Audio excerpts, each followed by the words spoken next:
Today, car tester Christoph Bauer is introducing us to a VW sports car that never got the respect it deserved, the Corrado G60. The Scirocco secured Volkswagen's place in the segment of affordable sports compact coupes. The Corrado was conceived as its successor. Company strategists were demanding lower fuel consumption and greater comfort at a more affordable price. In other words, better but cheaper. The response was to keep making the Scirocco and aim the Corrado at the premium end of the sector. As Christoph tells it, Volkswagen's development team got to work on a new sports car in the mid-1980s under the project name Typhoon, harking back to the wind theme behind names like Scirocco and Passat. Eventually, they realized the image of the Typhoon as a destructive natural force wasn't ideal, so the PR department took the Spanish verb correr, meaning run, and morphed it into Corrado. By 1988, he says, they had VW's new sports compact ready for series production.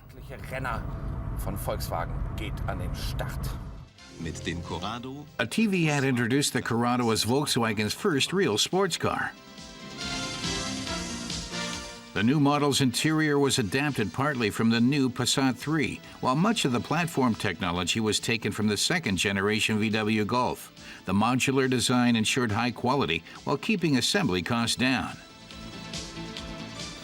The ad says the Corrado by Volkswagen. This is how we imagine a sports car.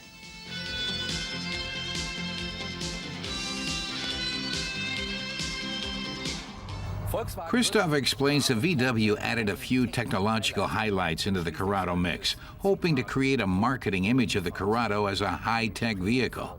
It boasted the most powerful engine in VW's history, with 1.8 liters, 4 cylinders, and a G-ladder supercharger putting out 160 horsepower.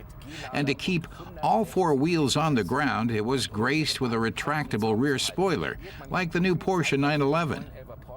So the fastest way to draw admiring glances was to drive up to the village disco in a Corrado G60. But Christoph isn't sure that was the precise image VW was aiming for. Listing at 42,500 Deutschmarks, the VW Corrado cost about as much as a 5 Series Beamer or a Mercedes E-Class, out of reach for most of its young target buyers. When purchased secondhand, many Corrados were chewed up by tuners and customizers, widened, lowered, and souped up.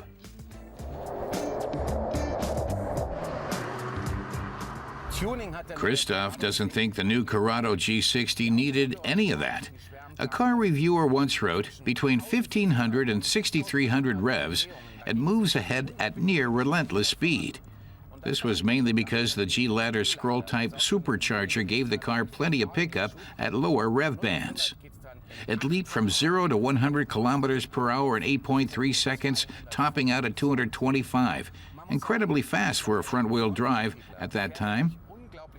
If Christoph blatantly overdoes it, the car might understeer a little, but he just has to ease off the gas to get it back on track in the curves. He's having fun.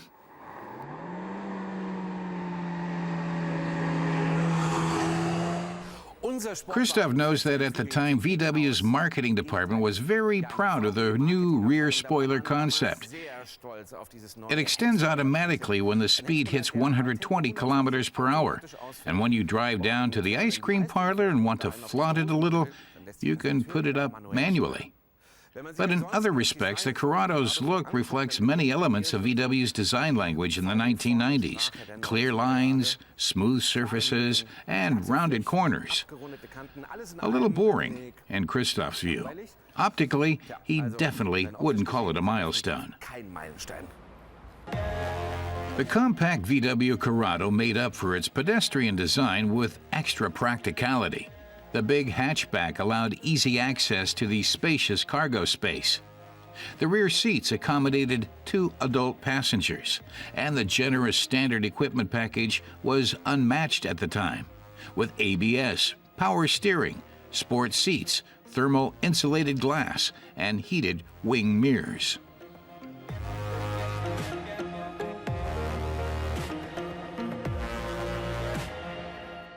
A highlight for Christoph is this red G60 emblem, indicating the legendary G-ladder supercharger under the hood. It's a belt-driven compressor that creates higher gauge pressure even at low revs and provides a steady increase in thrust without the infamous turbo lag. The major downside, says Christoph, is that if you floor it with the oil temperature too low or after a do-it-yourself tuning, it can total the G-ladder. One reviewer wrote at the time that it's a lot of fun to drive, but takes a toll on your nerves.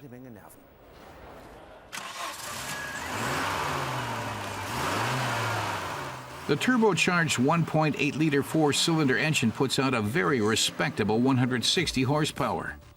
In the late 1980s, that was enough to keep up with most Porsches.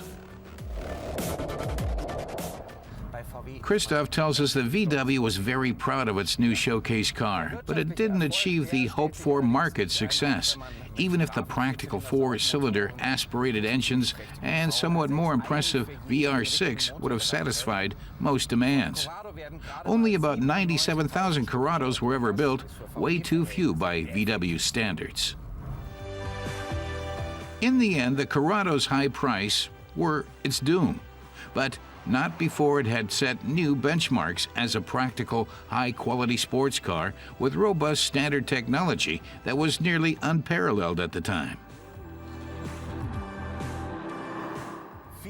Christoph winds up by saying Volkswagen might not have earned much cash off the Corrado, but the boost to the image of a brand seen as boring and utilitarian was invaluable. The Corrado showed the world that VW could be more, and compact high-performance vehicles became a fixture of the manufacturer's model range.